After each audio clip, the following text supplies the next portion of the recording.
Welcome to my YouTube channel मेरे प्यारे बच्चों।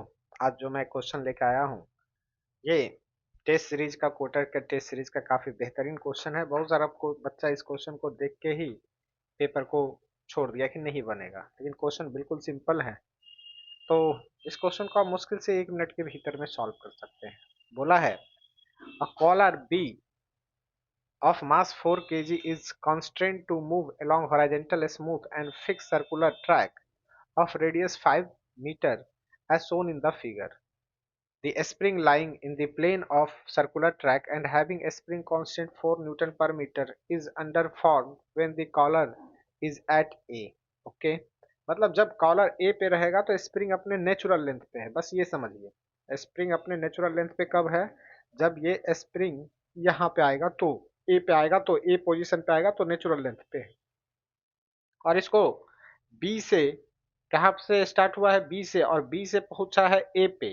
मतलब ये इसका जो मूवमेंट है वो कहाँ से हो रहा है? तो इसका मूवमेंट ये बी से ए की तरफ आ रहा है, बी से ए की तरफ आ रहा है। तो पूछा है कि जब ये ए पे पहुंचेगा तो इसके ऊपर में नॉर्मल फोर्स कितना लगेगा। ठीक है, तो नॉर्मल फोर्स जस्ट लाइक एक सर्कुलर पाथ पे मूव कर रहा है, तो इसको आपको क्या चाहिए? एक सेंट्रीपिटल फोर्स चाहिए, मतलब हमको स्पीड चाहिए, भी चाहिए। तो आइए इस क्वेश्चन को देखते हैं। तो पहले यहाँ पे समझिए कि स्प्रिंग का अभी लेंथ क्या होगा, स्प्रिंग का अभी लेंथ क्या होने वाला है। तो देखिए यहाँ पे अगर हम देखेंगे तो ये आपका है 5।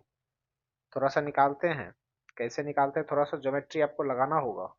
तो इसका लेंथ आपका दिख रहा है यहाँ पे कितना है? ये 5 है, ये 7 है, और यहाँ पे ये लेंथ को ऐड कर लीजिए 5 मीटर। मतलब 7 प्लस 5 कितना हो गया? 7 प्लस 5 हो गया यहाँ से यहाँ तक आपका ये 12 मीटर। ठीक है ना? तो पाइथागोरस थ्योरम लगाइएगा तो ये 5 है, ये 12 है, ये 90 डिग्री है, तो ये आपका हो जाएगा 13 मीटर। मतलब यहाँ पे स्प्रिंग का नेचुरल लेंथ कितना था? नेचुरल लेंथ था स्प्रिंग का कितना? वो है आपका 7 मीटर, क्योंकि ए पोजीशन पे स्प्रिंग नेचुरल लेंथ पे था 7 मीटर। और इलोंगेटेड होगा, कितना इलोंगेट है? इलोंगेशन इसमें कितना है ये बताइए? इलोंगेशन होगा आपका 13 माइनस 7, मतलब 6 मीटर का इलोंगेशन होगा। मतलब बी पॉइंट पे जब स्प्रिंग होगा तो इसमें कितना का इलोंगेशन होगा? 6 मीटर का इलोंगेशन होगा। बस यही क्वेश्चन में दम है, बाकी कुछ नहीं है क्वेश्चन।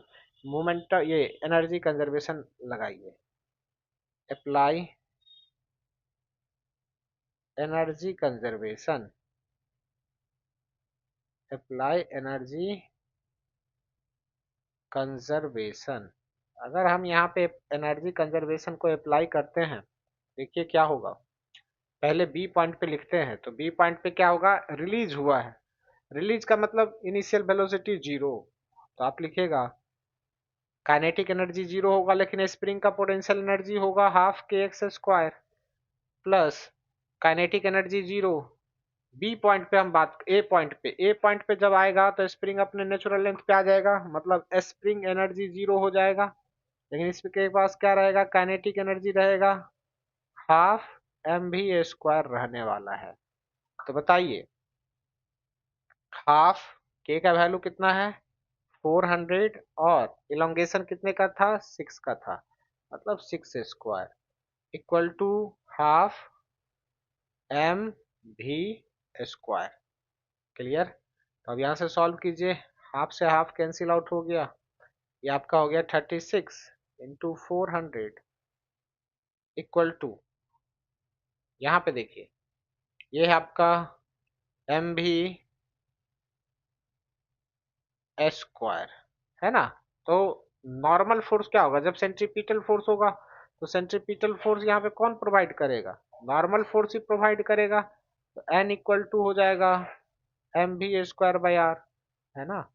तो एम भी स्क्वायर का आपका वैल्यू ऑलरेडी आ चुका है 36 इंटू 400, और रेडियस आपका 5 दिया हुआ है, तो यहाँ से इसको कैंसिल कीजिए, ये 80 हो जाएगा, और मल्टीप्लाई करते हैं